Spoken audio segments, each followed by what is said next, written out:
पहिल्यांदा मी पंढरीच्या या पंढरपूरला आले त्याबद्दल मी त्यांना वंदन करते। खरं तर आगवण्यासारख्या गोष्टी होणं अतिशय निंदनीय आहे। ही अतिशय खेदजनक गोष्ट आहे।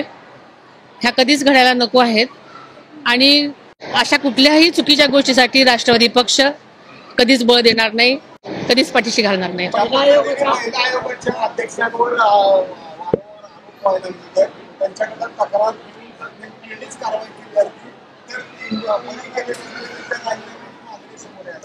कालच आमच्या प्रदेशाध्यक्षांनी याच्यावरती भाष्य केलेलं आहे, त्यामुळे त्यांनी सगळी माहिती दिलेली आहे आपल्याला।